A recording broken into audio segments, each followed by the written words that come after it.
हरे कृष्ण सर्वांना स्वागत आहे सर्वांचे.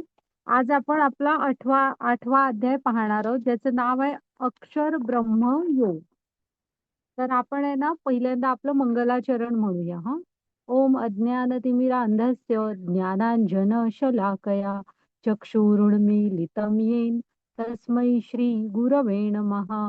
श्री चैतन्य मनोभीष्टं स्थापितं येन भूतले स्वयं रूप कदा मह्यं ददाति स्वपदान्तिकं.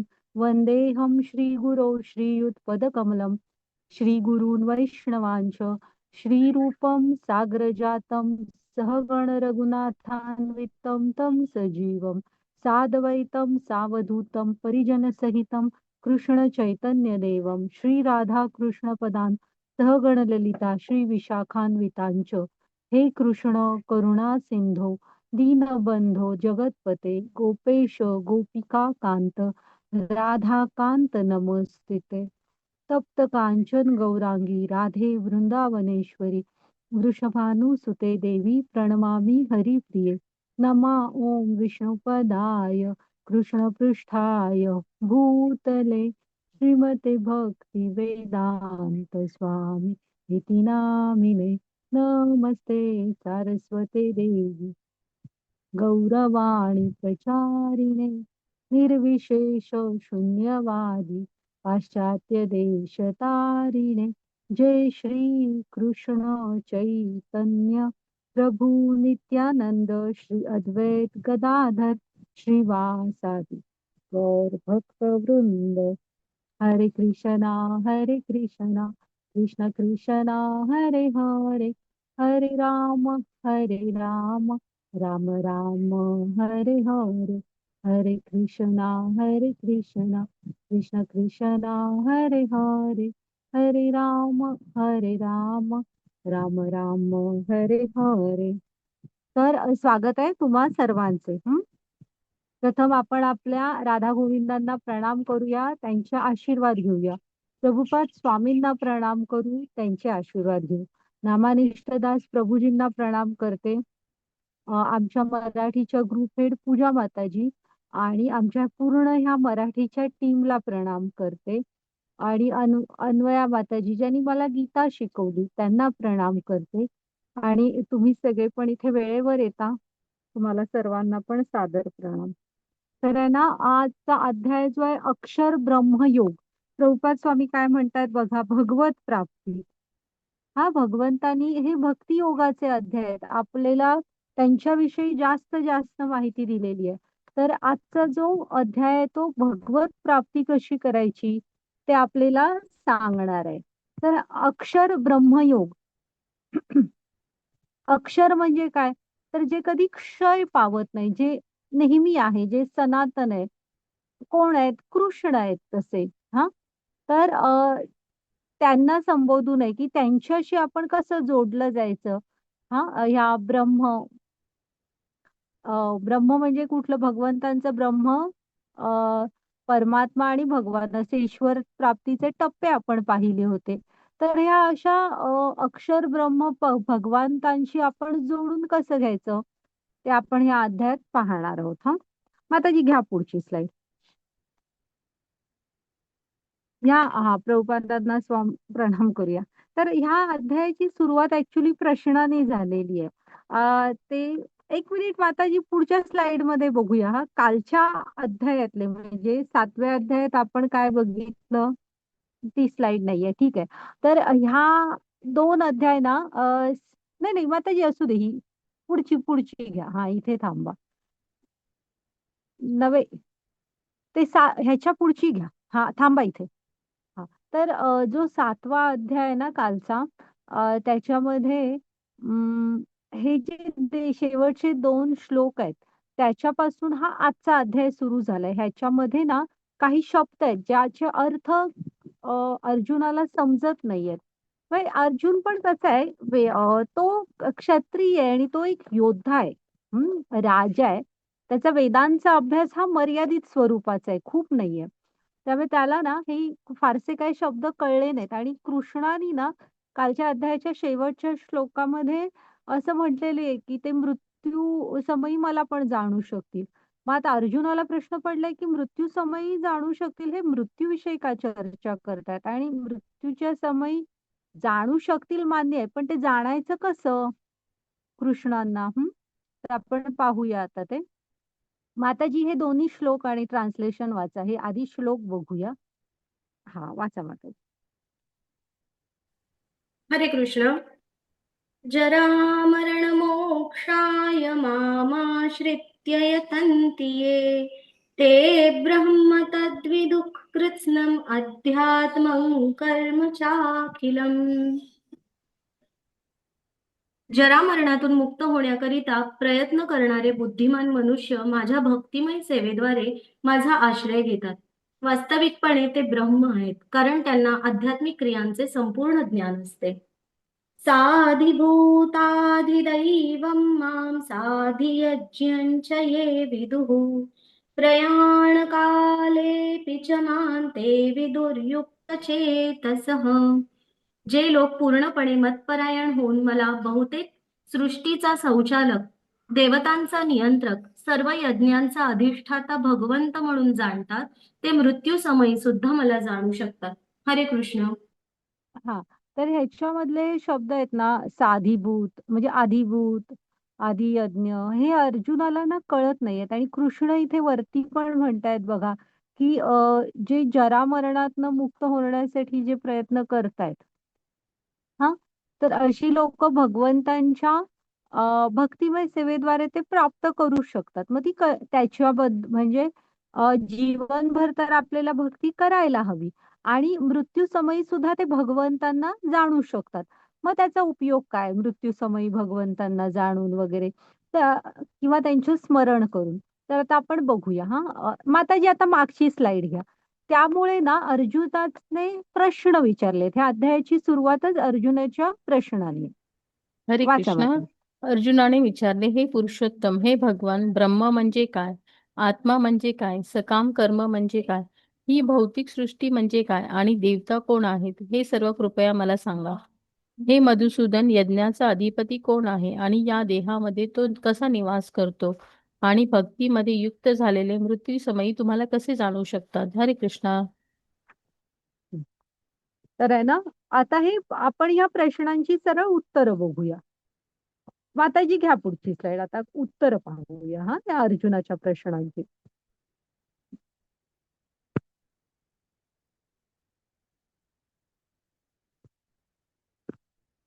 एकच मिनिट.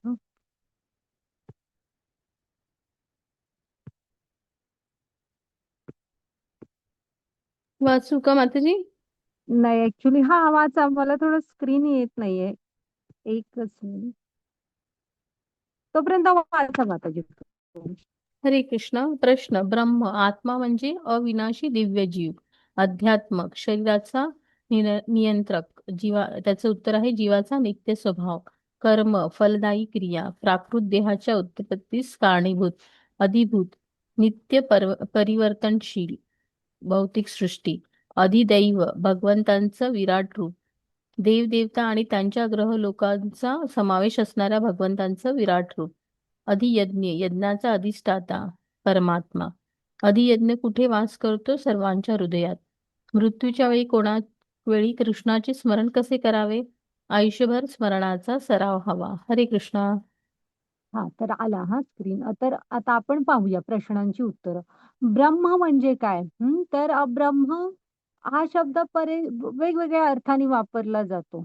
ब्रह्मदेव आहेत किंवा भगवंतांना पण परब्रह्म म्हटलं जातं. तर किंवा भगवंतांच्या प्राप्तीचे हे जे टप्पे आहेत त्यात ब्रह्म, परमात्मा आणि ईश्वर. भगवंतांचं जे निराकार रूप आहे ना, प्रकाश त्यांच्या धामाचा, त्यालाही ब्रह्म म्हटलं जातं. तर इथे कृष्णाने ब्रह्म जीवात्म्याला म्हटलेलं आहे. आत्म्याला संबोधताना त्यांनी ब्रह्म असं संबोधलेलं आहे. तर आलं लक्षात ना, अविनाशी दिव्य जीव, त्यांना ब्रह्म म्हटलेलं आहे. त्याच्यानंतर अध्यात्म म्हणजे काय? तर आपण अध्यात्म म्हटलं की माणसं सहसा विचार काय करतात, की हे आहे म्हणजे धार्मिक असणं, व्रतवैकल्य करणं वगैरे. तर इथे शास्त्रांप्रमाणे बघा, अध्यात्म म्हणजे जीवाचा नित्य स्वभाव. आता दुसऱ्या अध्यायापासून आपण पाहतोय की काय आहे जीवाचा नित्य स्वभाव. जर का आपण थोडस इंद्रिय विषय आणि इंद्रिय सुखांचे विचार बाजूला ठेवून पाहिलं, तर आत्म्याच्या स्तरावरून विचार केला तर त्याला एकच गोष्ट माहित आहे, कृष्णांची सेवा करणे, कृष्णांवर प्रेम करणे. हा, कारण तो त्यांचा अंश आहे. त्यांच्याशी ना जोडलेलं राहायला आत्म्याला आवडतं. हं? त्यामुळे ह्याला अध्यात्म म्हणजे काय, तर जीवाचा नित्य स्वभाव. आणि तो काय आहे, तर त्याला भगवंतांच्या सेवेमध्ये जोडलेलं राहायला आवडतं. ती त्याला आनंदाची हे आहे त्याची व्याख्या. आणि तुम्ही त्यामुळे बघू शकता की आपण जेव्हा करतो सेवा, तेव्हा आपल्याला एक अद्भुत आनंद मिळत राहतो. का, तर तो आपला नित्य स्वभाव आहे. ह्या मायेच्या आवरणामुळे ते आपण विसरलेलो असतो. पण ह्याला म्हणायचं अध्यात्म. हा, जीवेर स्वभाव नित्य कृष्णैर दास. आणि तीच त्याची खरी ओळख आहे की मी नित्य कृष्णाचा दास आहे. त्याला त्यामध्ये ना जोडून राहिलेलं आवडतं. मग आता कर्म म्हणजे काय, तर फलदायी क्रिया म्हणजे तुम्ही ज्या क्रिया करता की त्याचं फलस्वरूप तुम्हाला पुढचं शरीर घ्यावं लागणार, त्या सगळ्या क्रिया कर्म मध्ये येतात. हं? अधिभूत, तर ही आपल्या आजूबाजूची जी भौतिक सृष्टी आहे ती सगळी अधिभूत मध्ये येते. हा, निसर्गतः जे काय मिळालंय ते सगळं. मग अधिदैव, तर इथे ना आपल्याला एक अध्याय पण आहेच पुढे, भगवंतांचं विराट रूप. तर ज्याच्यामध्ये सगळं काही सामावलेलं आहे, ग्रह गोल, देवी देवता, हे सगळं. त्याला म्हणायचं अधिदैव. अधियज्ञ कोण आहे, यज्ञांचा अधिष्ठाता कोण आहे, आपण तिसऱ्या अध्यायामध्येच पाहिलेलं आहे की यज्ञांचा अधिष्ठाता हे भगवंत स्वतः आहेत. हा, परमात्मा म्हणून लिहिलंय बघा. अधियज्ञ राहतो कुठे, तर परमात्मा असतात कुठं, खूप लांब नाहीत, प्रत्येकाच्या हृदयातच आहेत. हं? अ, आणि मृत्यूच्या वेळेस कृष्णाचे स्मरण कसे करावे, तर त्यासाठी ना बघा, अचानक आपल्याला भगवंतांची आठवण येणार नाही. काय येणार ना, आधी एकतर त्यावेळेस काय होणार हे आपल्याला कुणाला माहित नसतं. आणि कृष्ण सांगतात की त्याच्यासाठी तुम्हाला ज्यांच्याशी तुम्ही जोडलेले आहात त्यांची आठवण येणार. मग जर का कृष्णांची आठवण यायची असेल तर तुम्हाला कृष्णांच्या अशी म्हणजे कृष्णांबरोबर आयुष्यभर जोडलेलं राहायला पाहिजे. त्याचा आपल्याला सराव हवा, म्हणजे आपण आयुष्यभर भक्तीमध्ये राहायला पाहिजे. तर अंतिम काळी आपल्याला आठवण आहे, म्हणजे साहजिकच आहे ना, का येणार नाही तर आपल्याला त्यांची आठवण. जे कोण आपले जवळचे आहेत त्यांची आपल्याला आठवण येणार. हा, त्यासाठी कृष्ण म्हणतात की तुम्हाला ह्याचा आयुष्यभर सराव करावा लागेल. अचानक उठून ते होणार नाही. हा, माताजी पुढची स्लाइड घ्या. वाचा माताजी. श्री भगवान म्हणाले, अविनाशी दिव्य जीवाला ब्रह्म म्हटले जाते आणि त्याच्या नित्य स्वभावाला अध्यात्म असे म्हणतात. जीवांच्या प्राकृत देहाच्या उत्पत्तीस कारणीभूत असणाऱ्या कार्यांना कर्म किंवा सकाम कर्म असे म्हणतात. हरे कृष्णा. हा, आपण पाहिलंय हे. चला पुढे जाऊया. हा.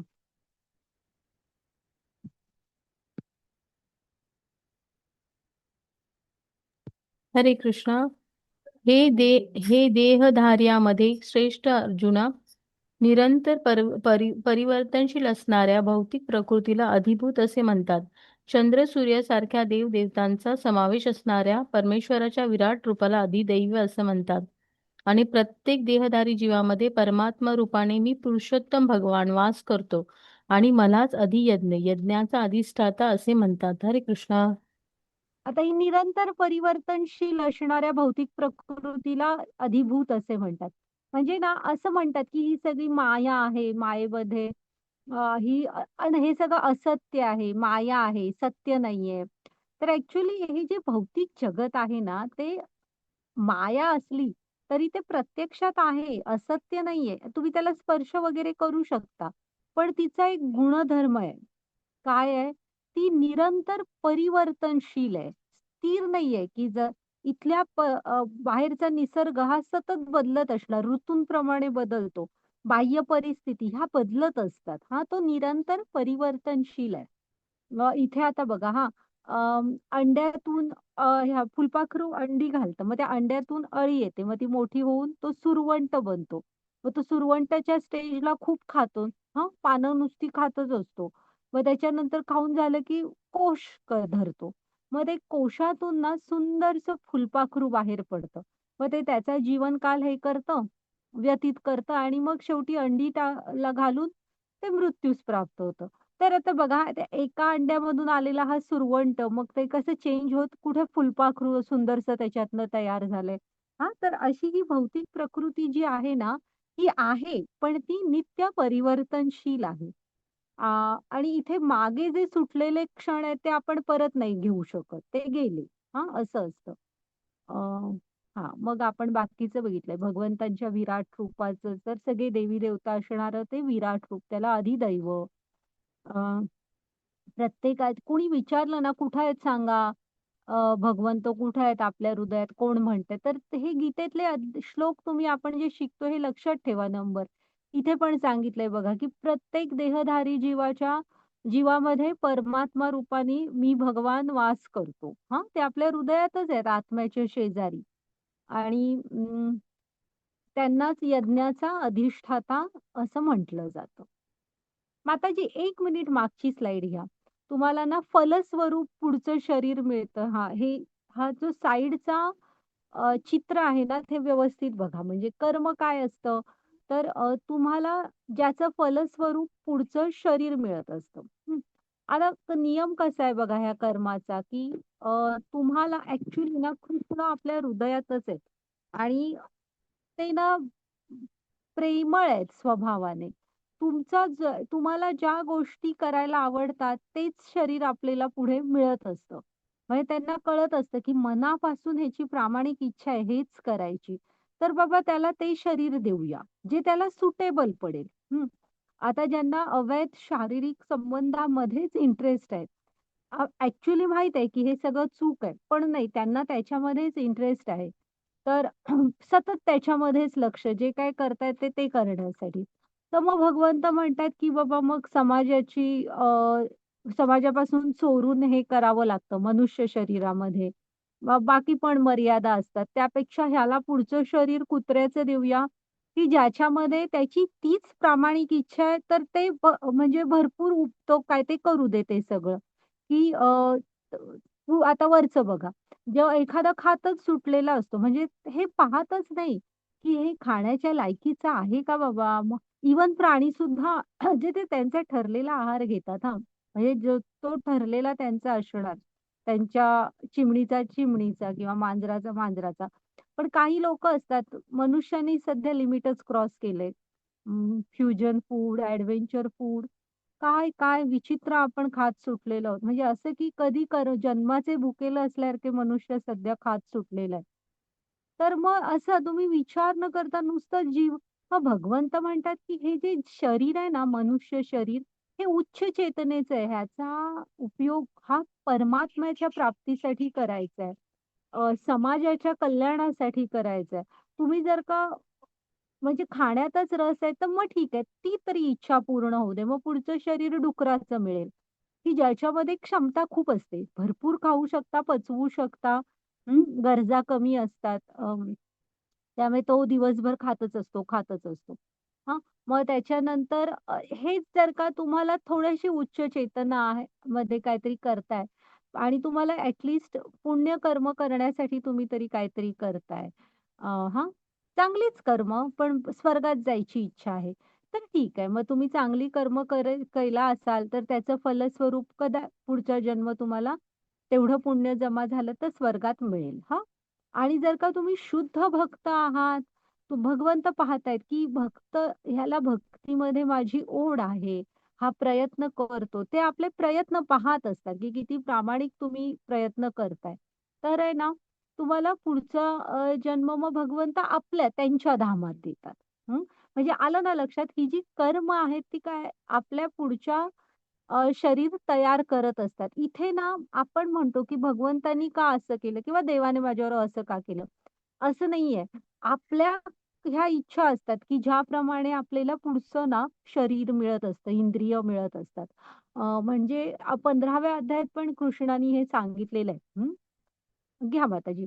कारण ते ना हृदयातच आहेत आणि ते सगळं लक्ष देऊन पाहत असतात आणि ते म्हणतात, की हे जे शरीर आहे ना, हे ह्या गोष्टींसाठी नाहीये व्यसन करणं वगैरे. मग तीच प्रामाणिक इच्छा आहे तर त्याला सुटेबल शरीर देऊया आपण. हं. हां, वाचा माताजी. अन्तकाले च मामेव स्मरन् मुक्त्वा कलेवरं यः प्रयाति समद्भावै याति नास्त्यत्र संशयः. हरे कृष्ण. हरे हं. कृष्णा. आणि अंत्यकाळी केवळ माझे स्मरण करीत जो आपला देह त्याग करतो तो तात्काळ माझ्या प्रकृतीची प्राप्ती करतो, यात मुळीच संशय नाही. हरे कृष्णा. बघा कृष्णाने काय सांगितलं, की अंतकाळी भगवंतांचे स्मरण करीत जो देहत्याग करणार ना, त्याला भगवंतांचं धाम प्राप्त होणार आणि ते काय सांगतात, यात मुळीच शंका नाहीये.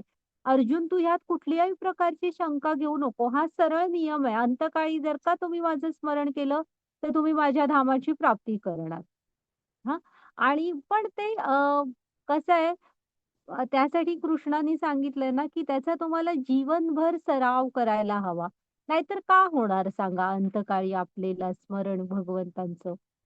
जो ज्यांच्याशी जोडलेला आहे त्याचेच त्याला स्मरण होणार. तर ह्यासाठी आहे ना आपल्याला ज्या क्षणी जीवनात भक्तीविषयी कळलंय तेव्हापासून प्रयत्न करायला हवा. हे जे म्हणतात ना, की ह्या सगळ्या म्हातारपणी करायच्या गोष्टी आहेत. तुम्ही त्यांच्याकडे लक्ष देऊ नका. तुम्हाला जेव्हा कळलंय ना, तेव्हापासून तुम्ही भगवंतांशी जोडून घ्यायला सुरू करा. कारण ना, इथे आपल्याकडे वेळ माहीत नाही किती शिल्लक आहे आणि होतं काय, की आपण देवाला ताजं फूल घालतो ना, का शिळं घालतो? आणि भक्ती करतानाच तेवढं तेवढं वाट बघत बसायची काय, की म्हणजे बावलेलं फुल तर आपण घालत नाही ना. मग अ, भक्तीच्याच वेळेस एक्सक्यूज कशी देतात माणसं काय माहिती, की नाही ते म्हातारं झाल्यावर करतो. हां, असं नाही. आपल्याला पण चांगल्या क्वालिटीची भक्ती करायची म्हणजे जेव्हा तुम्हाला कळेल तेव्हापासून ती सुरू करा. हां आणि प्रभुपाद मागे म्हटलेलं ना, प्रभुपाद स्वामी म्हणतात त्यासाठी ना, कलियुगात तर खूप सूट आहे आणि मुळात एकच गोष्टची गरज आहे त्यासाठी, आपली इच्छा. हं. आता ना इथे भीष्मदेव तुम्हाला मागे म्हटलं होतं बघा, 12 महाजनांपैकी एक आहेत भीष्म आणि त्यांची फार इच्छा मृत्यूचं वरदान होतं ना आणि त्यांची फार इच्छा होती, की भगवंतांना समोर पाहत आपण आपला देह त्याग करावा. मग होतं काय तर येऊ तर शकत नसतात, शरशय्येवर असतात, हलू पण शकत नसतात. पण भगवंतांना माहीत असतं, की भीष्मांना वाटतंय, की मी त्यांना समोर पाहत आपला ते म्हणजे शरीर त्यागावं. मग ना जसा आता अर्जुन दुःखात सापडलाय ना, तसा तेव्हा युद्ध झाल्यावर अं, हे असतात ना, कोण सांगा? सांगते हां नंतर माताजी 12 महाजन म्हणजे कोण. तर आता हे जे असतात ना, म्हणजे कोण युधिष्ठिर. युधिष्ठिर तेव्हा दुःखात पडतात, की आपल्याला राज्य मिळण्यासाठी अपार मनुष्यहानी झाली वगैरे आणि खूप जण सांगून बघतात. खरं ते त्या दुःखातून बाहेर पडतच नसतात. मग आहे ना भगवंत काय म्हणतात म्हणजे कृष्ण म्हणतात, की आपण सगळी कुरुक्षेत्रावर जाऊया आणि तुम्ही युधिष्ठिरा तू आणि बाकीच्या सगळ्यांनी पण जरा भीष्मांकडून तुम्ही हे ऐका, मार्गदर्शन घ्या, नीती शिका. मग आहे ना, ती सगळी जातात. मग ते समजल्यावर, की भीष्म बोलणार आहेत ऐकल्यावर ना, बरेच सगळे ऋषीमुनी त्यांच्या त्यांच्या शिष्यांना वगैरे घेऊन येतात आणि भागवतमध्ये आहे बघा, युधिष्ठिरांना न्यायनीती वगैरे सांगतात आणि छान आहे स्तुती. मग ते झाल्यावर ना, कृष्णांना म्हणतात, "कृष्णा आता तुम्ही माझ्या समोर उभे राहा." केशव म्हणत असतात.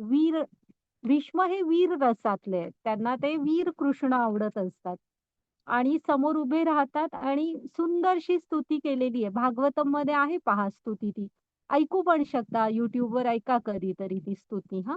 आणि ती स्तुती करतात आणि भगवंतांना समोर पाहत आपलं शरीर त्याग करतात. हं. हां, घ्या माताजी.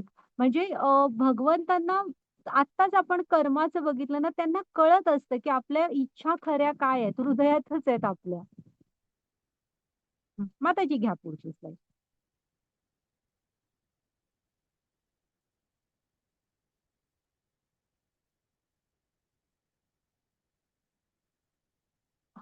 हे रेश्मा माताजी वाचले.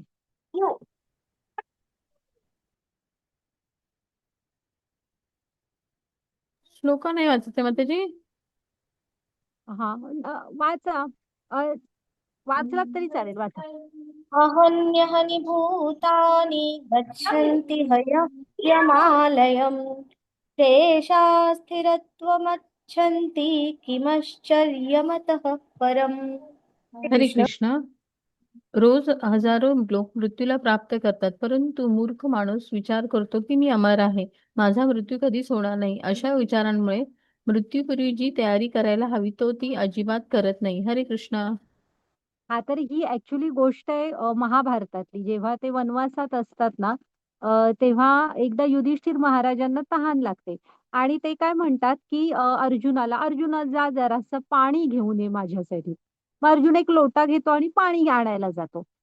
मग एक तळ त्याला दिसतं. तो तळ्याकडे चालत निघालेला असतो, तेवढ्यात एक आवाज येतो, थांब. तर थांबतो. तर ते म्हणतात की हे बघ, हे तळ माझं आहे, आधी तू माझ्या प्रश्नांचं उत्तर दे, मग पाणी घे. तर अर्जुन विचार करतो की वनातलं तळं, मला तहान लागली आहे म्हणून मी घेतोय, हा कोण असेल जो मला नाही म्हणतो. आणि अर्जुन आपला ते काही लक्ष देत नाही, पुढे जातो, पाणी पितो आणि बेशुद्ध होऊन पडतो. असंच मग हे वाट बघतात, भीमाला पाठवतात, भीम पण येत नाही. मग नकुल सहदेवना पाठवतात, तीही येत नाहीत. मग शेवटी युधिष्ठिर महाराज काळजीत पडतात आणि स्वतः येतात, हे काय चाललंय काय. मग त्यांना पण म्हणजे ते पण त्याच तळ्याजवळ पोहोचतात. मग अर्जुनाला मग भावांना बघून ना त्यांना थोडं आश्चर्य वाटतं. मग आता बेशुद्ध पडलेले असतात ना, पाणीच आपण त्यांना पाजणार ना, म्हणून पाण्याकडे जातात. परत आवाज येतो, थांब, हे तळं माझं आहे आणि तुला आधी माझ्या प्रश्नांची उत्तरं द्यावी लागणार. मग ते म्हणतात, ठीक आहे, मी उत्तरं द्यायला तयार आहे. पण तुम्ही मी उत्तरं बरोबर दिली तर तुम्ही माझ्या भावंडांना व्यवस्थित होते तसे पूर्वीप्रमाणे करा. तर ते हा म्हणतात. मग त्यांनी तिथे बरेच प्रश्न विचारलेत. त्यात ना एक प्रश्न यक्ष असतात एक.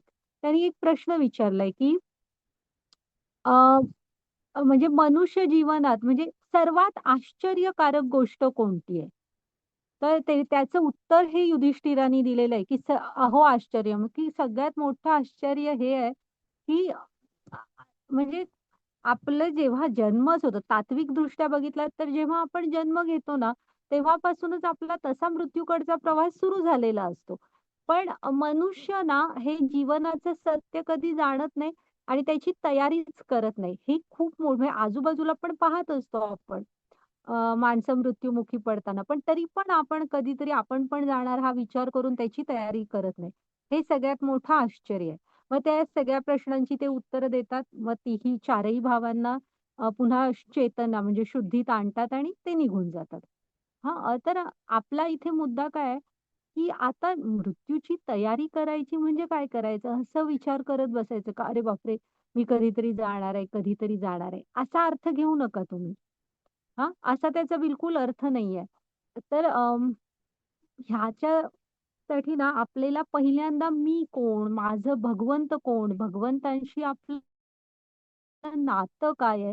हे जे ज्ञान आहे ना आत्मा आणि परमात्म्याचं, हे घ्यावं लागणार.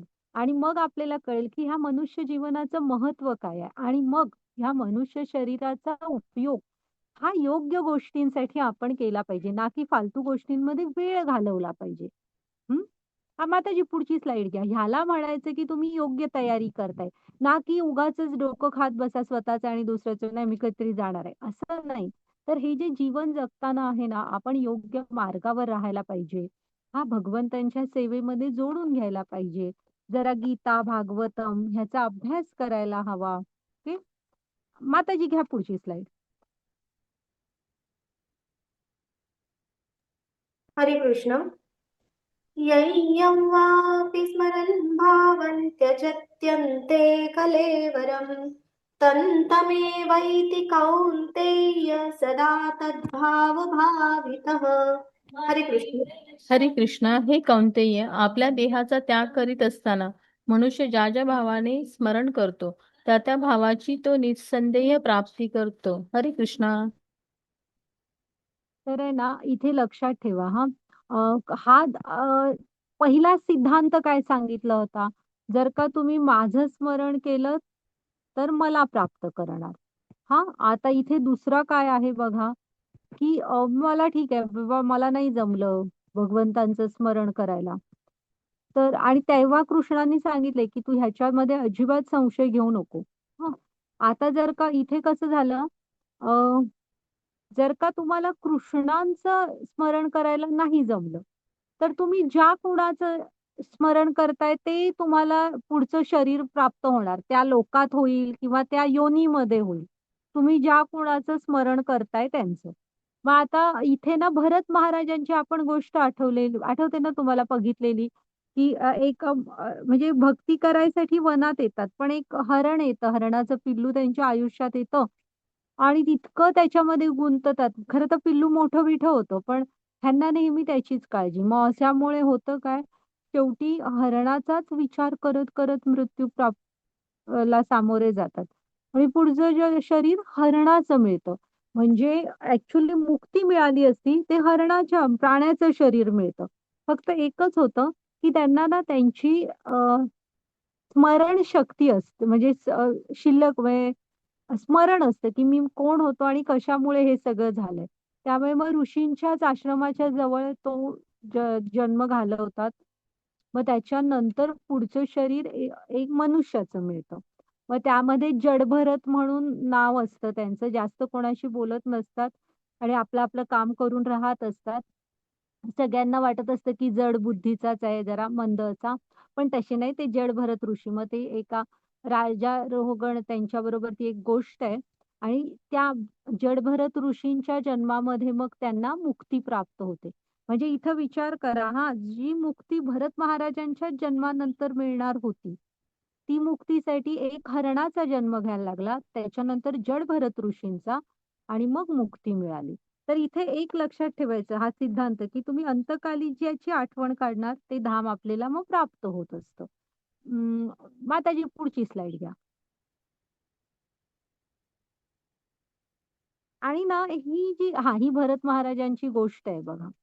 आता कसं आहे ना, आपल्याला ना भक्तीमध्ये आल्यावर लगेच तर नाही पुढे घ्या. भगवंतांची आठवण होणार नाही. त्यासाठी हळू-हळू आपल्याला भक्तीमध्ये जोडलेलं राहावं लागणार. मग ना हळू-हळू आपल्यामध्ये प्रगती होते. ॲक्चुअली ना 9 टप्पे असतात भक्तीमध्ये. पहिली असते श्रद्धा. कुठून तरी कशी तरी आपली कृष्णांवर श्रद्धा बसते. मग श्रद्धा जशी पुढे जोडलेले राहू तशी मग तुम्ही साधू संग म्हणजे काय होतं, तुम्हाला श्रद्धा बसली आहे, तर आपण भक्तांच्या सहवासात राहायचा प्रयत्न करतो. शास्त्र वगैरे ऐकण्यासाठी आपल्याला मंदिरात जाणं आणि म्हणजे भक्तांच्या सहवासात राहायचा प्रयत्न करतो.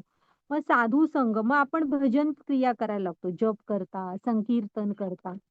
हां, मग त्याच्यापुढे ह्याच्यामुळे काय होतं, तर चौथा टप्पा असतो आपल्या हृदयातले अनर्थ, ते काम, क्रोध, आपण बघितले मद, मोह, ते 6 अनर्थ आपल्या हृदयातनं हळू-हळू जायला सुरू होतात.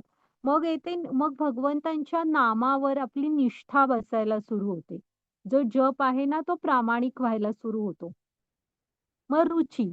तर त्या नामामध्ये ना आपल्याला गोडी लागते, रुची यायला लागते. अमृताहुनी गोड नाम तुझे देवा म्हटलंय ना त्यांनी. मग ती जी अमृताची चव आहे ना, ती रुची आपल्याला भगवंतांच्या नामामध्ये यायला लागते. मग त्याच्यानंतर असते आसक्ती. पण ही आसक्ती म्हणजे ती इंद्रियांची आसक्ती नव्हे हां. तर आपल्याला भगवंतांची ओढ लागते. म्हणजे ह्याच्यात भौतिक काहीही नसतं. मग त्याच्यानंतर असते भावभक्ती आणि मग असते प्रेमाभक्ती. जे महात्मे म्हटलेत ना कृष्णानी, मोठे संत, हे सगळे हे भावभक्ती, प्रेमाभक्ती ह्या स्तरावर असतात. तर ही भक्तीतले टप्पे आहेत. तुम्ही जसे-जसे भक्तीमध्ये राहाल, जोडलेले राहाल कृष्णांशी, तसे हळू आपण पण जात असतो. ओके. हां, माताजी पुढची स्लाईड घ्या आता. माताजी, अजामिलची गोष्ट जरा बघा कुठं आहे पुढं. हां, ठीक आहे. इथे आहे काय? आपण ते आधी ते 2 श्लोक बघूया मग या मागे. वाचा माताजी. हरे कृष्ण. तस्मात् सर्वेषु कालेषु मामनुस्मरयुध्य च मयि अर्पितमनो बुद्धिर्मामे वैश्यस्य संशयः. हरे कृष्ण. हरे कृष्णा. म्हणून हे अर्जुना, तू सदैव माझे कृष्ण या रूपाचे स्मरण करीत राहा. त्याच वेळी आपल्या युद्धरूपी स्वधर्माचेही आचरण करीत राहा. स्वतःची कर्मे मला अर्पण केल्याने आणि आपल्या मन तथा बुद्धीस माझ्या ठायी स्थिर केल्याने तुला निस्संदेह माझी प्राप्ती होईल. हरे कृष्णा.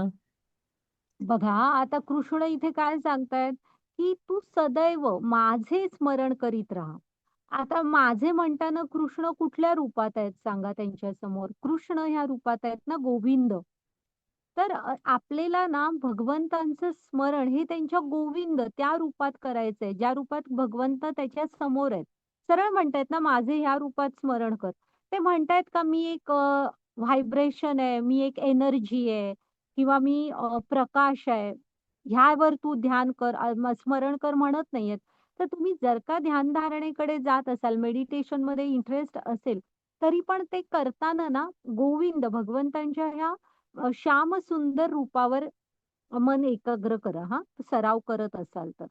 हां, त्यांना त्यांचं असं 2 हात, त्या हातात बासरी, डोक्यावर मोरपीस आणि त्यांचा श्याम सुंदर वर्ण आहे. रंग कसा आहे? श्याम.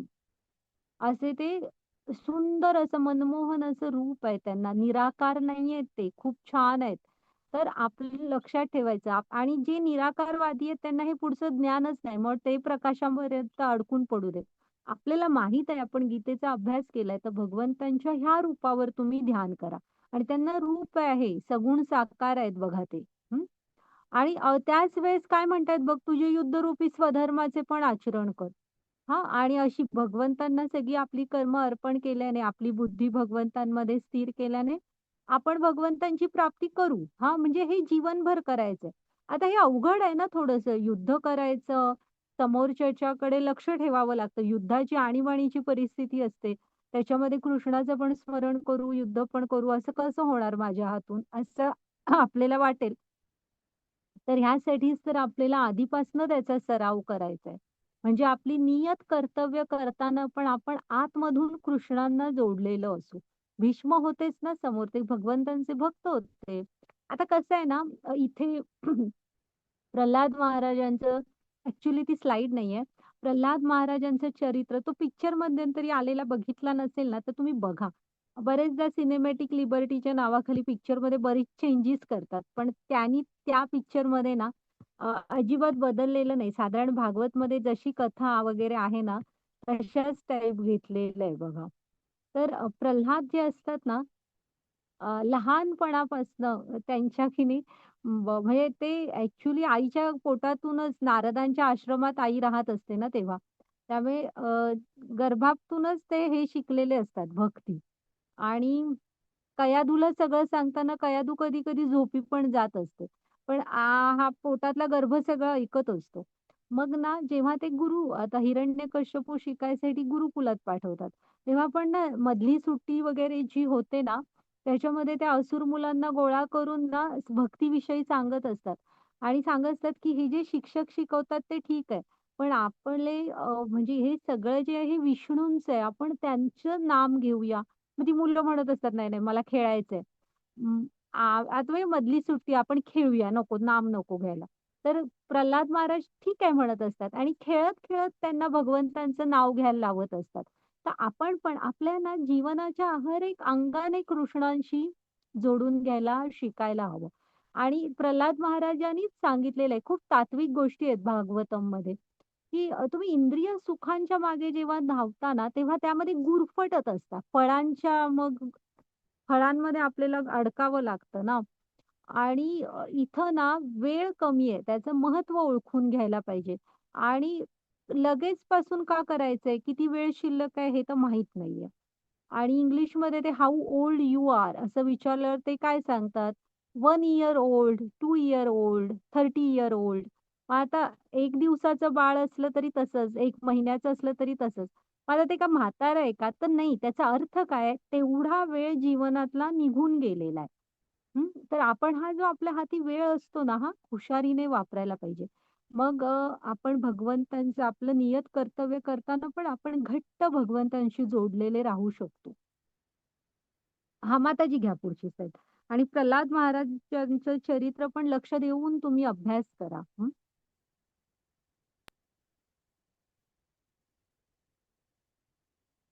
घ्या माताजी पुढे.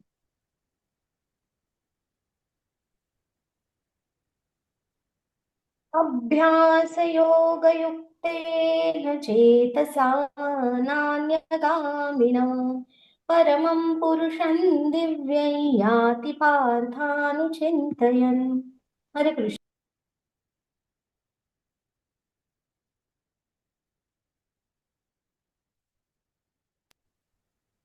हे पार्था, आपले मन विचलित होऊन न देता त्यास माझ्या निरंतर स्मरणामध्ये युक्त करून माझे अर्थात परमपुरुषाचे जो ध्यान करतो तो निश्चितपणे माझी प्राप्ती करतो. हरे कृष्ण. बघा कृष्ण इथे काय सांगतायत, तुम्ही तुमचं मन आहे ना भगवंतांना द्यायला पाहिजे. हा ते विचलित व्हायला देऊ नका. मनाने कृष्णांशी जोडलेलं राहा. आणि त्यामुळे निरंतर आता काल आपण शक्ती पण पाहिल्या होत्या. तर अशा त्या वेगवेगळ्या गोष्टी पाहाल तेव्हा भगवंतांचं स्मरण करा. आणि असं करत ना म्हणजे माझे परमपुरुषाचे ध्यान करतो. म्हणजे इथे परत बघा ते निराकार नाहीयेत. समोर अर्जुनाच्या उभे आहेत ना तसे आहेत ते. तर आपण त्याचं ध्यान करायचं. आणि असं असलं ना तर मृत्यूच्या वेळेस काय होईल ह्याची पण फारशी काळजी करू नका. भगवंत म्हणतायत की तू निश्चितपणे माझी प्राप्ती करशील. हा जे हातात जेव्हा आहे तेव्हा आपल्याला प्रयत्न करायचा आहे. बाकी भगवंतांवर सोडून द्या. जे काय होईल ते होईल. हं?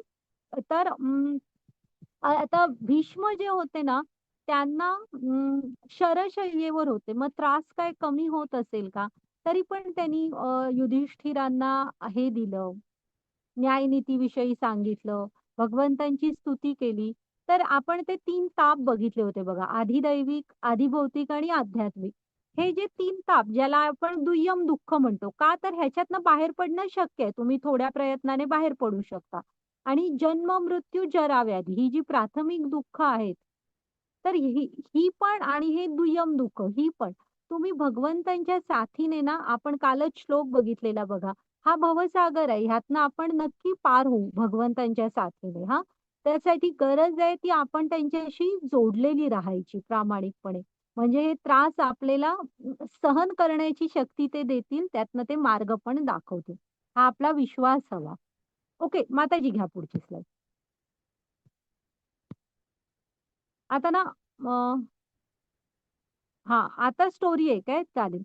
तर आपण आता ना अजामिलची ही गोष्ट बघूया. ही कृष्णाने सांगितलेलं ना, की एक मिनिट माताजी जरासं मागे चला आणि तो श्लोक वाचायला हवा म्हणजे तुम्ही ह्यांना रिमाइंड होईल. अजून मागे चला. ह्याच्या मागचा. हां, हां, इथे थांबा. ते काय म्हणतायत बघा, तुम्ही आपल्या देहाचा त्याग करीत असताना मनुष्य ज्या भावाचे स्मरण करतो, त्या भावाची निस्संदेह प्राप्ती करतो. हां, पहिल्यांदा पण माझं केलं तर माझी प्राप्ती हे हे म्हणजे ते भगवंतांचे शब्द आहेत. इथं पण सांगतायत, की ज्याचं स्मरण करशील मग आता भरत महाराजांनी हरणाचं स्मरण केलं, हरणाचा जन्म मिळाला. आता अजामिळची गोष्ट बघूया. या माताजी तिकडे. तर अजामिळ हा भागवतममध्ये कथा येते. हा जो होता ना एका ब्राह्मण कुटुंबातला असतो आणि चांगले आई-वडील असतात. हां, सुसंस्कृत अशा घरातला आणि हा वडिलांच्या पूजा आणि रोजच्या होम वगैरेसाठी, हवनसाठी लागणारं साहित्य आणायला रोज वनात जात असतो आणि ती पत्री वगैरे ते सगळं गोळा करून आणत असतो. मग हा एक दिवस आणि हा पण वेदसंपन्न असतो हां, चांगला असतो. अजामिळ ची गोष्ट भागवतमध्ये पहा तुम्ही. मग होतं काय एक दिवस वनात जातो ना आणि सगळं गोळा करतो आणि तेव्हा त्याला ना एक मनुष्य दिसतो, जो एका स्त्रीबरोबर म्हणजे हे चाललेलं असतं त्यांचं ती एका स्त्रीबरोबर असं म्हणजे काय असतं, हे करत असतात, त्या क्रीडा करत असतात हां. रममाण असतो तिच्याबरोबर. हा तो बघतो आणि आता असं काहीतरी कोणतरी करतायत. आपलं तिथे काही संबंध नाही. आपल्याला आपलं काम झालंय, आपण तिथनं निघालं तरी चालतं. पण हा अजामिळ ते बघतो, तिथल्या आणि तिथे थोडा वेळ थांबतो आणि ते जे बघून तिचं सौंदर्य वगैरे ह्याला असा काय ह्याच्यावर जादू होते, हे ते हातातलं वगैरे सगळं टाकतो. त्या माणसाकडे जातो, त्याला घालवून टाकतो आणि त्या स्त्रीला सांगतो, स्त्रीला बरोबर माझ्याबरोबर चल म्हणतो. आता ह्या स्त्रिया कशा असतात, जे पैसे देतात त्यांच्याबरोबर जायला तयार असतात. तशा टाईप असते ती. मग ती म्हणते, "ठीक ठीक आहे तुझ्या बरोबर येते आणि मग हा घरी घेऊन येतो. मग घरी आल्यावर ते आई-वडिलांना धक्काच बसतो. पत्नी पण असते. मग जसे नाही म्हणतो आता ही इथेच राहील वगैरे. मग जसे दिवस जातात ना पुढे पत्नीला घालवून टाकतो. आई-वडील पण मृत्यू पावतात ह्या धक्क्याने असं वागण्याच्या. आणि वडिलांची जी काही संपत्ती असते ना, ह्यांच्या डिमांड फार असतात ह्या स्त्रियांच्या. मग जी काय संपत्ती असते हळू-हळू सगळी उडवून टाकतो. मग ना पैसे नाहीत तर त्या थांबणार नाहीत. मग पैसे मिळवायसाठी अ, असं वर्णन आहे, की जी म्हणून काय पापकर्म लिहिलेली आहेत सगळी करतो. व्यसनं सुरू करतो, जुगार खेळत असतो, चोऱ्या, दरोडे, वाटमाऱ्या, ब्लॅकमेलिंग सगळं करायला सुरू करतो. हां. आणि असंच मग ती भरपूर मुलं जन्माला घालतो. असाच काळ निघून जात राहतो. मग म्हातारपणाकडे येतो. ओके. मग माताजी पुढे बघा मधल्या स्लाईड थोड्या मग एक काय होतं म्हातारपणाकडे यायला हळू-हळू सुरू होतो. मग त्याला ना सगळ्यात लहान एक म्हणजे शेवटचं जे बाळ होतं ना तेव्हा ना दारावर काही साधू येतात भिक्षा मागायला आणि हा काय घरात नसतो. ह्याची पत्नी असते ती बाई. मग त्याला तिला म्हणतात, की ती आणून काहीतरी भिक्षा देते. मग ते म्हणतात, की "हे बाळाचं नाव नारायण ठेवा." ती म्हणते, "ठीक आहे." न साधू सांगतायत तर नारायण ठेवू आणि नवऱ्याला पण सांगते, की "आपण ह्या बाळाचं नाव नारायण ठेवायचं आहे." साधूंनी सांगितलंय. हां म्हणतो आणि खरं तर ना त्या नारायण शब्दाचा त्याच्या तोंडाला फार लळा लागल्यासारखा होतो. मग ते बाळ हळू-हळू हा तोपर्यंत तसा म्हातारपणाकडे आलेला असतो आणि ते बाळ काय मोठं होतं वगैरे. पण हा नेहमी ह्याला कशी सवय लागते, सारखं नारायणा, नारायणा, नारायणा, नारायणा अशा हाका मारायची. तो असू दे त्याच्याकडे काय काम किंवा तो जवळ असू दे अगर नाही. हा हाका मारतच असतो. असंच काळ जात राहतो आणि हा पूर्ण अंथरुणात असतो आणि मग अ, यमदूत न्यायला येतात ह्याला. हं. आणि ते यमदूतांना पाहून ना हा एकदम नारायणा, नारायणा म्हणून ओरडायला लागतो. आता हा कोणाला हाक मारत असतो? स्वतःच्या मुलग्याला. हं. तरी पण तिथे भगवंतांचे पार्षद लगेच येतात एका क्षणात आणि यमदूतांबरोबर भांडायला लागतात. तर यमदूत त्यांना म्हणतात, की "ठीक आहे, तुम्ही आधी इथे आलात कसे?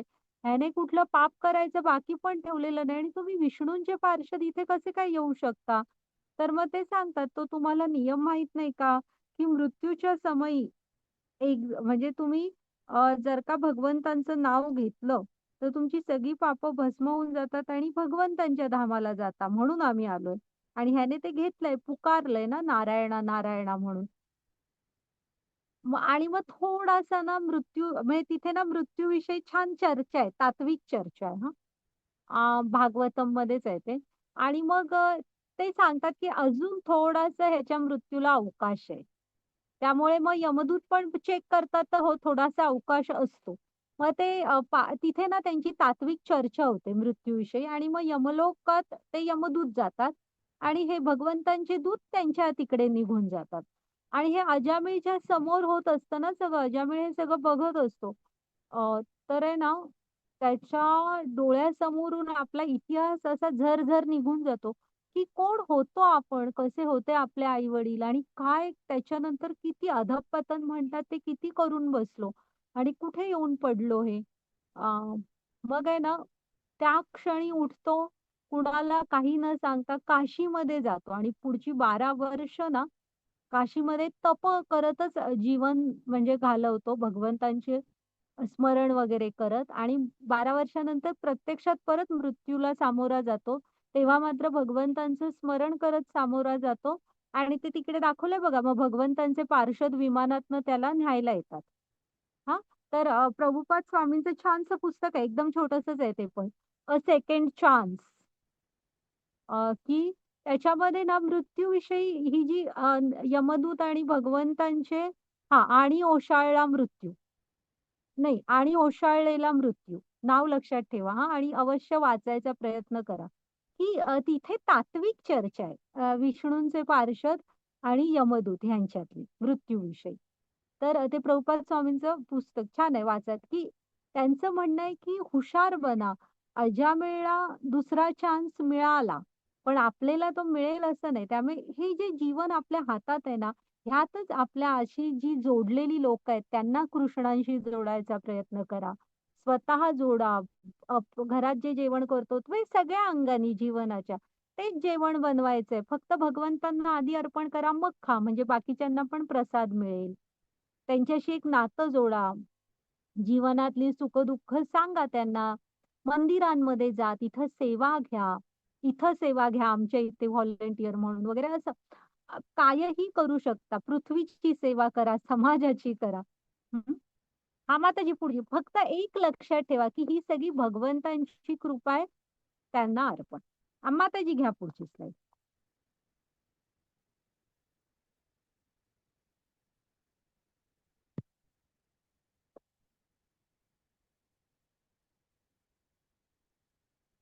हरे कृष्णा.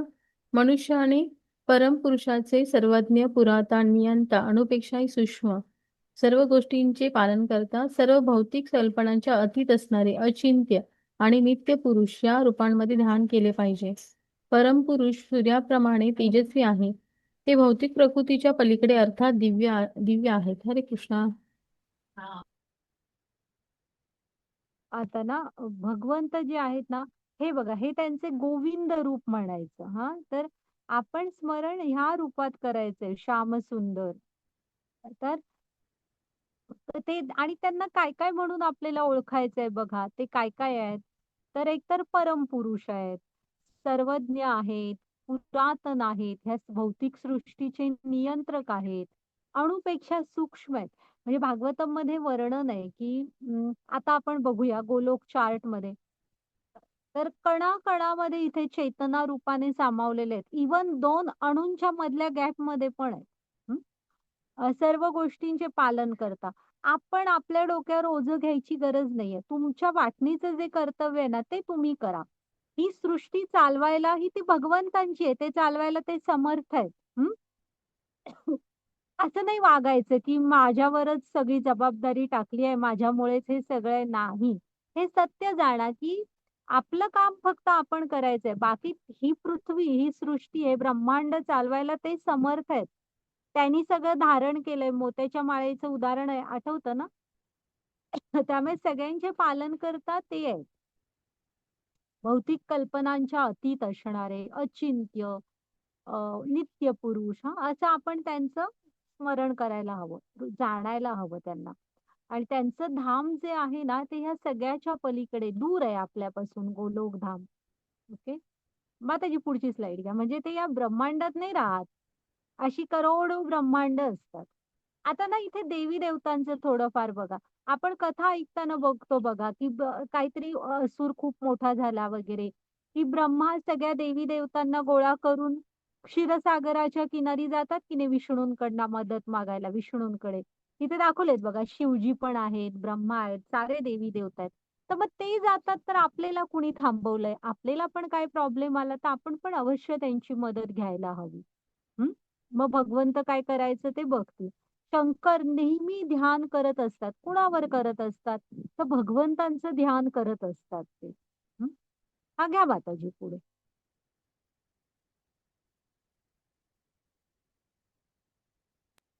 हरे कृष्ण. मामुपेत्य पुनर्जन्म दुःखालयमशाश्वतम् नाप्नुवन्ति महात्मानः संसिद्धिं परमां गताः. हरे कृष्ण. हरे कृष्णा. माझी प्राप्ती केल्यावर भक्तियोगी महात्मेजन या दुःखमय तात्पुरत्या जगतात कधीच परतून येत नाही, कारण त्यांना परमसिद्धी प्राप्त झालेली असते. हरे कृष्ण. हे बघा हां, भगवंत काय सांगतायत, एकदा भगवत धामाची प्राप्ती, भगवंतांची प्राप्ती झाली ना, किंवा आपल्याला ह्या दुःखमय तात्पुरत्या जगात परतून यावं लागत नाही. हां. म्हणजे बाकीच्या सगळीकडनं ना तुमचं पुण्य क्षीण झालं वगैरे, की परतून यावं लागतं. मनुष्य जन्म परत घ्यावा लागतो. तसं नाही, भगवंतांचं धाम हे नित्य आहे, सनातन, की एकदा तिकडे गेलो, की मग परत जन्म मृत्यू नाही. आणि ना हे तो शब्द बघा, दुःखालयम अशाश्वतम. ज्यांनी ही पृथ्वी तयार केली म्हणजे हे भौतिक जगत, तेच त्याचं वर्णन कसं करतायत? दुःखालयम आणि अशाश्वतम. ही जे भवसागर आहे, हा भौतिक जग जे आहे ना, हे असं म्हणजे सतत बदलतं असणार आहे आणि सुख दुःख ही येऊन जाऊन असणार आहेत. आता देवालय, ग्रंथालय, म्हणजे रुग्णालय, तसं ते दुःखालय म्हणतायत ह्याला. त्यामुळे आपलं खरं धाम हे भगवंतांचं धाम आहे. तिकडे जायचा आपण प्रयत्न करायला पाहिजे. आणि इथंही काय कुठली ना कुठली सुख दुःख येऊन जाऊन असणार. ते इथला स्वभावच आहे. हा हा घ्या त्याची पुढची slide. हरे कृष्णा. प्राकृत जगतातल्या अत्युच्च ब्रह्मलोकापासून ते सर्वात खालच्या लोकांपर्यंत सर्व लोक दुःखाची स्थाने आहेत. या लोकात वारंवार जन्म मृत्यू होतात. परंतु हे कौंतेय, माझे धाम प्राप्त करणाऱ्याच्या जीवास कधीच पुनर्जन्म नसतो. हरे कृष्णा. आता ना स्वर्गाचं म्हणाल तर देव आणि असुर यांच्यात सतत लढाया सुरू असतात. पृथ्वीवर काय सुरू आहे हे आपण बघतोच. आणि खालच्या लोकांमध्ये यातना जास्त असतात, म्हणजे दुःखाचं प्रमाणच जास्त आहे. कृष्ण काय म्हणतात, इथे जे 14 लोक आहेत ब्रह्मलोकापासून सुरू होतात ते खाली पाताळपर्यंत, हे सगळीच दुःखालयम अशाश्वतम आहेत. कारण होतं काय, ब्रह्मदेव जरी आपण घेतले तरी त्यांचं पण एक मोठं असेल, खूप मोठं आहे. पण ते ठराविक 100 वर्षाचं आयुष्य आहे. आणि ते पूर्ण झालं ना, की मग एक मोठा प्रलय होतो. म्हणजे आंशिक नव्हे, खरा म्हणजे पूर्ण प्रलय होतो. ज्यामध्ये ब्रह्मलोकापासून पाताळापर्यंत सगळं नष्ट होतं. आणि मग परत सगळ्याची सुरुवात. हां. आणि मग नवीन ब्रह्मा आणि नवीन सगळं असं. म्हणजे इथे नित्य असं कुठलं धाम नाहीये, पण भगवंतांचं धाम जे आहे ते नित्य आहे. ते हां. हां, माताजी घ्या पुढे. त्यामुळे भगवंत म्हणतात, की वरपासून खालपर्यंत ना सगळीकडे दुःख हे असणारच आहे, वेगवेगळ्या रूपातलं. आता स्वर्गात कसं असतं, जन्म मृत्यू नाहीये, पण सॉरी, जरा व्याधी नाही, पण जन्म मृत्यू तरी आहेच ब्रह्मलोकात वगैरे. हां, वाचा माताजी. हरे कृष्णा. मानवीय गणनेनुसार 1 सहस्त्र चतुर्युगे म्हणजे ब्रह्मदेवाचा एक दिवस होतो. आणि अशाच 1 सहस्त्र चतुर्युगांची ब्रह्मदेवाची एक रात्र असते. ब्रह्मदेवांच्या दिवसांचा आरंभ झाल्यावर सर्व जीव अव्यक्तातून व्यक्त होतात आणि त्यांच्या रात्रीचा प्रारंभ झाल्यानंतर ते पुन्हा अव्यक्तातच लय पावतात. पुन्हा ब्रह्मदेवांचा दिवस चालू झाल्यानंतर सर्व जीव अस्तित्वात येतात आणि ब्रह्मदेवांची रात्र चालू झाल्यावर आपोआपच त्यांचा लय होतो. हरे कृष्णा. हे आपण बघा ते वैदिक गणित बघितलेलं तेव्हा पाहिलं होतं बघा, की म्हणजे चतुर्युगांची सहस्त्र 1000 चक्र पूर्ण झाली, की देवांचा एक दिवस म्हणजे पूर्ण होतो. तेव्हा आणि एवढीच काळाची त्यांची रात्र असते. मग जेव्हा दिवस असतो ना, तेव्हा सगळं सुरू होतं आणि संध्या होते तेव्हा आंशिक विनाश. म्हणजे सगळी झोपल्यासारखी जिकडे-तिकडे स्थिर होतात. आणि तो टाईम संपला संध्येचा, की होतं तसं झोपेतनं उठल्यासारखं सगळं सुरू. तर असं म्हणजे कृष्ण म्हणतात, की आपण असे व्यक्त आणि अव्यक्तामध्ये सतत लय पावत असतो. आणि ना जेव्हा ह्या अशा ब्रह्मदेवांची पण 100 वर्षाचं आयुष्य पूर्ण होणार, तेव्हा पूर्ण सगळ्याचा प्रलय होतो आणि ब्रह्मलोक पण नष्ट होतं. हां, माताजी घ्या पुढची स्लाईड. तर हा ना आत्मा सतत ह्या सगळ्यामध्ये अडकलेला असतो. काय माहिती कधीपासून अडकलोय. तर ह्यातनं मुक्तीचा मार्ग एकच आहे, भगवंतांची भक्ती. हां, वाचा हरे माता. कृष्णा. याहून अन्य एक अव्यक्त प्रकृती आहे, जी या व्यक्त आणि अव्यक्त जड पदार्थांच्याही पलीकडे तथा सनातन आहे. ती परा आणि अविनाशी आहे. संपूर्ण जगताचा प्रलयही झाला तरी ही प्रकृती नष्ट होत नाही. हरे कृष्णा. हां, मग ह्या भौतिक प्रकृतीच्या पलीकडे एक अव्यक्त प्रकृती आहे. अव्यक्त म्हणजे ॲक्चुअली आपल्याला दिसत नाही. हां, अशी एक नित्य धाम आहे भगवंतांचं. जी की नाही ह्याच्या पलीकडे आहे. हां, आणि ती सनातन आहे, नित्य आहे. ती परा आणि अपरा शक्ती 2 बघितल्या ना, तर ती पराशक्ती आध्यात्मिक आहे ते सगळं. आणि ह्या जगताचा जरी प्रलय झाला तरी ती प्रकृती नष्ट होत नाही. जे काय आध्यात्मिक आहे ना, ते प्रलय आले तरी नष्ट होत नसतं. हां. तर हे भगवंतांचं धाम आहे. आणि ते आपलं जेव्हा आपण ते म्हणतो ना, ओम अज्ञानतिमिरांधस्य ज्ञानांजन शलाकया. की ज्ञानाच्या दृष्टीने पाहाल तर आपल्याला ही सत्य कळत जातात गुरूंच्या मार्गदर्शनाखाली, की आपलं खरं धाम ते आहे. भगवंत आपले आई वडील सगळे आहेत. हा, माताजी घ्या पुढे. आता ना सगळ्यांनी बघा हे लक्ष देऊन. हा आपला गोलोक चार्ट म्हणतात ह्याला. हा तुम्ही ऑनलाईन पण मागवू शकता. आता तुम्हाला मी जे काही सांगेन ना ते कुठल्या उपनिषद वगैरे कशातून घेतलंय ते वगैरे सगळं त्या चार्टमध्ये साईडला लिहिलेलं आहे. तुम्हाला इंटरेस्ट असेल ब्रह्मांडाविषयी जाणून वगैरे घ्यायचं तर ते चार्ट घ्या, तुम्ही बघू शकता. आता ऍक्च्युली इकडे डाव्या बाजूला बघा तुम्ही. हं. हे वरती जे गुलाबी कमळ आहे ना, गुलाबी, ते भगवंतांचं गोलोक धाम आहे. हं. तिकडे आहेत भगवंत. मग त्या प्रत्येक सेंटरला राधा आणि कृष्ण असतात आणि त्यांच्या जवळच्या सगळ्या गोपिका वगैरे असते ती सगळी. आणि ह्या प्रत्येक पाकळीमध्ये कोण कोण, म्हणजे हे सगळं शुद्ध भक्तांचं आध्यात्मिक धाम आहे. प्रत्येक पाकळीमध्ये कोण कोण राहत असतं. मग 4 दरवाजे आहेत वगैरे असं. तर ते भगवंतांचं गोलोक धाम आहे. मग त्याच्या इथे खाली जे निळं दाखवलंय ते वैकुंठ आहे. हा, म्हणजे अशी बरीच वैकुंठ असतात. त्याला पण एंट्री बऱ्याच असतात वगैरे हे सगळं. मग झालं. आता जरा आपण आपलं बघूया. हं. आता हे जे काळं, आता ना इथे तुम्ही या ऍक्च्युली हा चार्ट माताजी, ती दुसरी एक स्लाइड होती बघा ज्याच्यामध्ये ही ब्लॅक कलरचं आपलं ब्रह्मांड त्यांनी सेपरेट घेतलेलं ते आहे का बघा हो पुढे. नाहीये माताजी यात. नाहीये का? ओके, मागे या, होतं त्याच्यावर या. मग सगळ्यांनी काय करा माहितीये, हा, तुम्ही स्लाइड स्वतःची ना स्क्रीन झूम करा आणि फक्त खालचं जे आहे ना तिकडे या. काळं अंड दिसतंय ना, दिसतं 7 आवरणावालं, हे सगळ्यात खालचं ब्लॅक सर्कल आहे त्याच्यावर या. त्याला झूम करा. आणि माताजी, आता महाविष्णूंवर कर्सर घ्या तुम्ही. माताजी जिथे कर्सर घेतात ना त्यांना महाविष्णू म्हणायचं. हा, घ्या त्या महाविष्णूंवर. तर ना हे बघा, भगवंतांचं गोलोक धाम आहे ना, तिथे भगवंत गोविंद रूपात असतात. मग होतं काय, भगवंतांचे मध्ये बरेच होतात विस्तार, बलराम वगैरे. आणि असे विस्तार होत होत ना महाविष्णू म्हणून एक विस्तार होतो.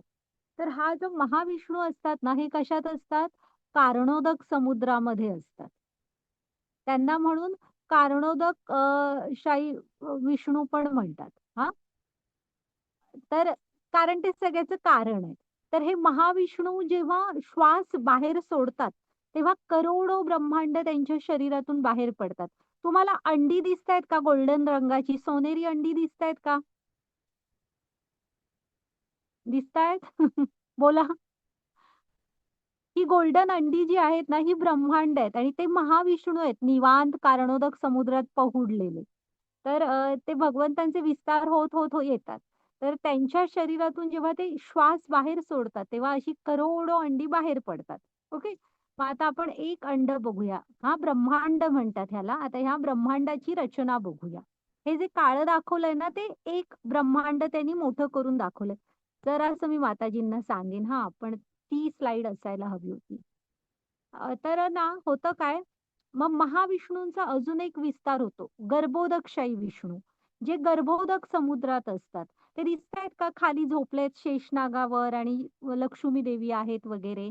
तर ह्या ब्रह्मांडाचा खूपसा भाग हा गर्भोदक सागराने व्यापलेला आहे. आणि गर्भोदक विष्णू काय ते गर्भोदकशाही विष्णू असतात तिथे. तर ह्यांच्या नाभी म्हणजे बेंबीमधून एक कमळाचा देठ आणि कमळ येतं. मग त्या कमळामध्ये ना ब्रह्मा प्रकट होतात आणि तेव्हा त्यांना काही ज्ञान वगैरे नसतं. मग ते तपश्चर्या करतात आणि मग त्यांना भगवंत प्रसन्न होऊन ना वेदांचं ज्ञान देतात. आणि तो जो देठ आहे ना तो असा झिगझॅग झालेला आहे बघा, त्याच्यामध्ये 14 लोक असतात. मग ना काय होतं, माताजी, आपल्याला हे शेअरिंग थांबून तुमच्याकडे ते मागची पीपीटी आहे काय? होय रेशमा माताजी. ती मागची नाहीये माझ्याकडे, पण हे आता नाही आहे का? ह्यांनी हे मला त्यांनी मग ठीक आहे. व्हॉट्सअपवर दिलं ना, हे हे कळेल का? हा, हे जरा असू दे. हे म्हणजे बघताना, हा, हे असू दे, थांबा. हा हे सगळ्यांनी स्क्रीन झूम करा म्हणजे काय होईल ना ऍटलीस्ट थोडं तरी ते क्लिअर मला ते दिसत नव्हतं की ना पहिल्यांदा शिकताना हे येणार नाही त्यांना. हा इथे बघा सगळ्यांनी गर्भोदकशाही विष्णूनी बघा बराचसा भाग एकट्या गर्भोदक सागराने ह्या ब्रह्मांडाचा घेतलेला असतो. त्यांच्या नाभीतून एक कमळ येतं आणि ना त्याच्यामध्ये ब्रह्मा असतात वरती मग ते तप करतात आणि त्यांना हे होतं मग ज्ञान प्राप्त होतं म्हणजे भगवंतच वेदांचं ज्ञान देतात सृष्टीचं. माताजी म्यूट करा. तर ते कसं निर्माण करायचं वगैरे सगळं ज्ञान देतात आणि मटेरियल पण देतात आणि सांगतात की सृष्टीची निर्मिती करा. मग हा जो कमळाचा देठ आहे ना त्याच्यामध्ये 14 लोक असतात त्याच्यामध्ये आपण आहोत. हा तो दिसतो ना तुम्हाला झिगझॅग झालेला देठ त्याच्यामध्ये 14 लोक आहेत. पृथ्वी 7 नंबरला आहे.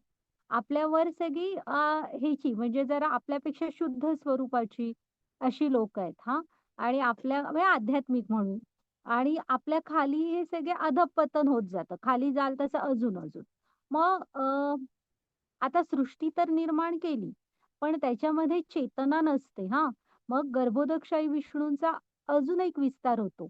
काय क्षीरोदकशाही विष्णू तर एक पांढरे दिसतंय बघा श्वेतद्वीप म्हणून त्यांचं धाम असतं आणि तिथे क्षीरोदकशाही विष्णू असतात.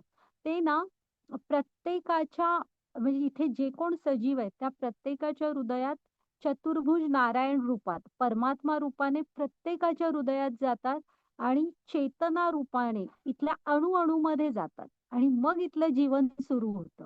हा म्हणजे बघा हा त्यांनी आपल्याला कुठेही एकटं सोडलेलं नाही. आपण वाटतं आपण खूप धडपड करतो तर भगवंत आपल्या हृदयातच आहेत आणि त्यांनी म्हणजे कारणोदकशाही विष्णू त्यांच्या शरीरातून ब्रह्मांड बाहेर पडतात. मग कोण प्रत्येक ब्रह्मांडाच्या गर्भोदकशाही विष्णू असतात.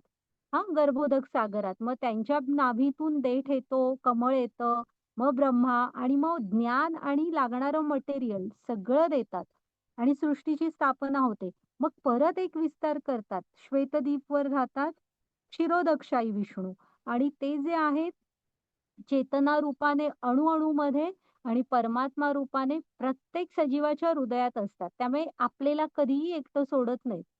हा मग म्हणून ते सुहृदम सर्व भूतानाम आहेत. एक मिनिट हा माताजी तेच घ्या. हा हा ही 14 लोक वाचून दाखवते. तर 7 नंबरला पृथ्वी आहे. माताजी हे तुम्ही वाचा. मला परत अजून जरा सांगायचंय ते मागच्या ह्याच्यावरती. खाली अतल वितल पासून सुरू हा वाचा माताजी त्यांना नावं सांगा.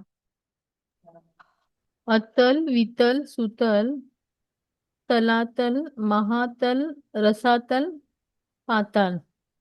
ही खालची मधी भुवर लोक आपलं काय ते भूर लोक आपलं वरचं भुवर लोक हा आताच्या पुढचं वाचा माताजी. वरचं हा मग स्वर्ग लोक मग काय सत्यलोक आहे. सत्यलोक तपोलोक जनलोक महालोक महर हा आणि महरलोक सॉरी स्वर्ग हा स्वर्गलोक आणि हा तर भुवरलोक.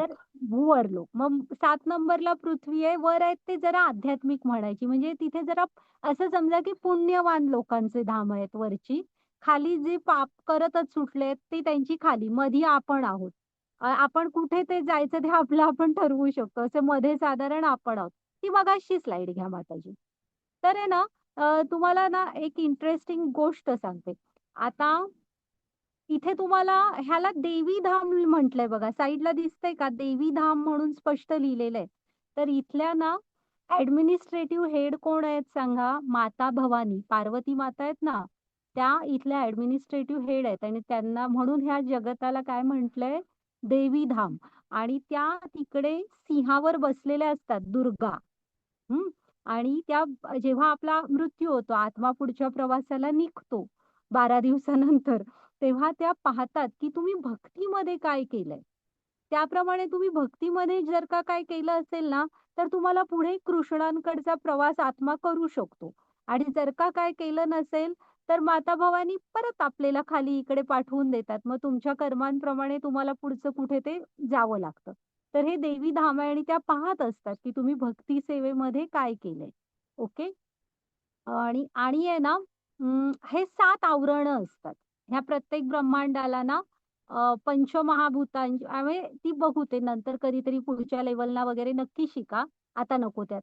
प्रत्येक पण एक आहे मात्र एक आवरण जे पहिलं आवरणाच्या 10 पट मोठं दुसरं असतं. त्याच्या 10 पट मोठं तिसरं असं.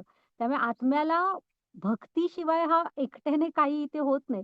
जर का तुमच्यावर तुमची भक्ती असेल तर मात्र आईसारख्या आहेत. माता भवानी आपली आई आहे. त्या आपल्याला भगवंतांपर्यंत पोहोचवून टाकणार.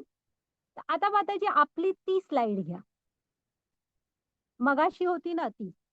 थोडंसं क्लिष्ट वाटेल पण खूप इंटरेस्टिंग आहे सगळं. तुम्ही लेव्हल 2 वगैरे अवश्य करा आणि शिका. हे थोडंसं लक्षात आलं ना की ब्रह्मांड म्हणजे काय? कुठून म्हणजे आणि ना पुरुषोत्तम का म्हटलं जातं भगवंतांना? तर हे जे आपण शिकलो ना भगवंतांचे कारणोदकशाही, गर्भोदकशाही आणि क्षीरोदकशाही हे पुरुष अवतार म्हणायचे. आणि ह्या सगळ्यामध्ये उत्तम कोण आहेत? भगवंत कृष्ण. म्हणून त्यांना पुरुषोत्तम म्हणतात. तर आता हे वरचं गोलोक धाम आहे ना, तिथेच त्या गोलोक धामच्या तिकडे रामांचं साकेत धाम आहे. त्याच्यानंतर शंकरांचं सदाशिव म्हणजे सदाशिव स्वरूपातले ओरिजिनल शंकर हे त्यांचं कैलास आणि सदाशिव लोक ते पण त्या गोलोक धामच्या इकडेच आहे. मग नंतर त्यांचे इकडे जे आपल्याला शंकर आणि कैलास आहेत हे त्यांनी पण थोडं थोडं इकडे आपल्यासाठी आलेले आहेत ब्रह्मांडामध्ये. पण ओरिजिनल सदाशिव रूपात गोलोकधामाच्या इकडे आहेत. जसं रामांचं साकेत तसं शंकरांचं सदाशिव लोक तसं ही आपली ब्रह्मांडाची रचना आहे. ओके मग त्याची पुढची स्लाइड.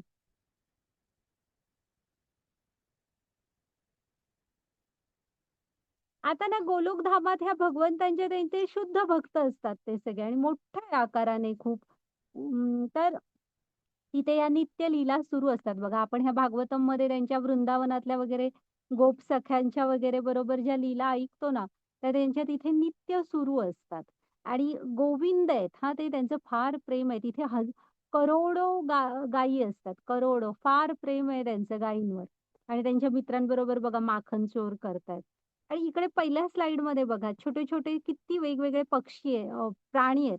आणि त्या शेळीच्या शेजारी एक वाघ पण बसलाय. तर इथे हे सगळे असतात पण त्यांच्यामध्ये वैरभाव वगैरे नसतो. सगळे भगवंतांशी जोडलेले असतात शुद्ध. मारणे वगैरे प्रकार नाही. सगळे अतिशय शुद्ध स्वरूपातले भगवंतांचे भक्त आणि भक्तीमधले प्रेमळ वातावरण असतात. असं हे गोलोक धाम आहे. माताजी घ्या पुढची स्लाइड. हे सगळं भागवतम मध्ये सांगितलेलं आहे. मनाचं काही नाहीये ह्याच्यात. तर एक राजा कुलशेखर दास म्हणून होते. म्हणजे राजा कुलशेखर त्यांचं नाव होतं. ते भगवंतांचे खूप शुद्ध भक्त होते. तर त्यांनी एक ना स्तोत्र रचलंय मुकुंदमाला स्तोत्र. ते पण पुस्तक आहे बघा मुकुंदमाला स्तोत्र. वाचू शकता तुम्ही. तर त्याच्यामधला हा एक श्लोक आहे. ते काय म्हणतात माहिती आहे भगवंतांना की बाबा भगवंता मी नीट असतानाच तू मला म्हणजे एखादं फुल ताजं असताना आपण खुडतो ना तसं बाबा मी नीट असतानाच मला तू तुझ्याकडे बोलवून घे. कारण काय माहिती मृत्यूच्या वेळेस कदाचित माझा घसा कफने तोंडातून शब्दच नाही फुटू शकणार. मग मी कसं तुझं नाव घेईन अशा अशा टाईपचा तो श्लोक आहे बघ. वाचा योजना माताजी. हरे कृष्ण. कृष्ण त्वदीय पद पंकज पंजरान्ते अद्यैव मे विस्तुमानस राजहंसः प्राणप्रयाण समये कफवात पित्तैः कंठावरोधन विधौ स्मरणं कुतस्ते. मुकुंदमाला स्तोत्र 76. हरे कृष्णा. हे कृष्णा, ज्याप्रमाणे राजहंस कमळाच्या फुलाच्या देठाच्या चक्रव्यूहात प्रवेश करतो त्याप्रमाणे माझ्या मनाला त्वरित तुझ्या कमळाच्या फुलासारख्या चरणाचा अर्पण करण्याची परवानगी द्या.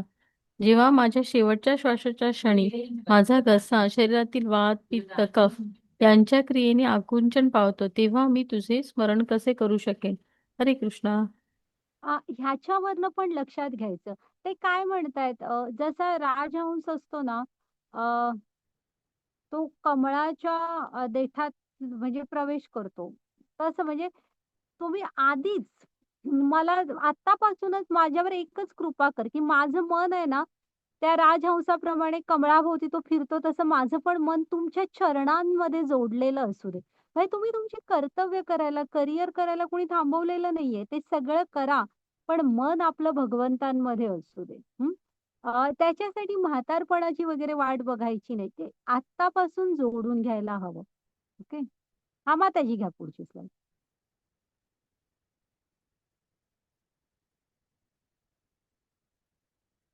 वाचा.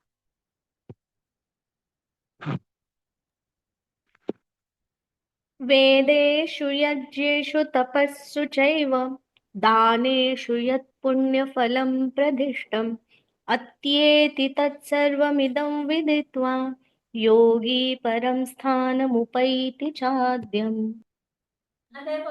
हरे कृष्ण.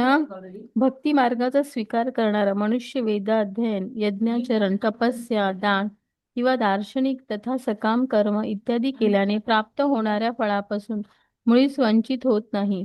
केवळ भक्तिपूर्ण सेवा केल्यानेच त्याला हे सर्व प्राप्त होते आणि शेवटी त्याला परम शाश्वत धामाची प्राप्ती होते. हरे कृष्ण. तर आहे ना, आता कदाचित आपल्याला असं वाटेल, की अ, मी भक्ती करतोय, मग बाकीचं मी वेदांचा अभ्यास माझा करायचा राहिला, दानधर्म पण मी नाही करू शकलो जास्त, तर मी त्याच्या फळांपासून वंचित राहीन का? ती पुण्य मला मिळणार नाहीत का? सुकृत. तर कृष्ण इथे काय सांगतायत बघा, तुम्ही भक्ती मार्गाचा जेव्हा स्वीकार करता ना, तेव्हा वेदाध्ययन, यज्ञ करणं, तपस्या, दान देणं, हां, किंवा सकाम कर्म, जी चांगलीच कर्म पुण्यासाठी केली जातात. अशा सगळ्यांनी जे फळ तुम्हाला मिळणार, त्यापासून तुम्ही वंचित होत नाही. भक्तीमध्ये आल्यावर ती सगळी तुम्हाला ऑटोमॅटिक ती पुण्य मिळतातच. उलट आहे ना, केवळ भक्तिपूर्ण सेवा केल्याने त्याला हे सर्व प्राप्त होते आणि शेवटी त्याला परम शाश्वत धामाची प्राप्ती होते. बाकीची आहे ना, आता यज्ञ करून, तपस्या करून कदाचित भगवंतांचं धाम मिळेल पण आणि नाही पण. पण जर का भक्तीमध्ये असाल, तर तुम्हाला ह्या सगळ्याचं पण पुण्य मिळणार आणि भगवत धाम पण प्राप्त होणार. हां. भगवत धाम हे केवळ आणि केवळ भक्तीने मिळतं. बाकी कुठलाही त्याला मार्ग नाहीये. त्यामुळे आपल्याला चिंता करायची गरज नाही, की बाकीच्यांना जे पुण्य मिळतंय ते मला मिळेल की नाही. ते तर मिळेल आणि भगवत धामाची पण प्राप्ती होईल. ओके, माताजी पुढची स्लाईड. आता आपण आज काय-काय बघितलं बघा. अर्जुनाचे 8 प्रश्न. मृत्यूसमयी कृष्णाचे कसं स्मरण करायचं, तर जीवनभर त्याची प्रॅक्टिस करायला हवी. हां, योग मिश्रित भक्तीद्वारे कृष्णाचे स्मरण, हे आपण श्लोक घेतलेले नाहीयेत. कारण आपण शुद्ध भक्तीने कृष्णाचं स्मरण करणार आहोत. आपलं ध्येय भक्ती मार्ग आहे. त्यामुळे आपण शुद्ध भक्तीद्वारे कृष्णाचे स्मरण, त्याचे श्लोक आहेत घेतले. मग भौतिक जगत विरुद्ध आध्यात्मिक जगत, ते थोडं पाहिलं. आणि शुद्ध भक्तीची सर्वोच्चता आत्ताच बघितलं बघा, की भक्तीमध्ये आल्यावर सगळी फळं आपल्याला मिळतात प्लस भगवंतांचं धाम. ओके माताजी, झाले हे आपण झाल्या आपल्या स्लाईड. आपण रेकॉर्डिंग स्टॉप केलं तरी चालेल. हरे कृष्ण सर्वांना.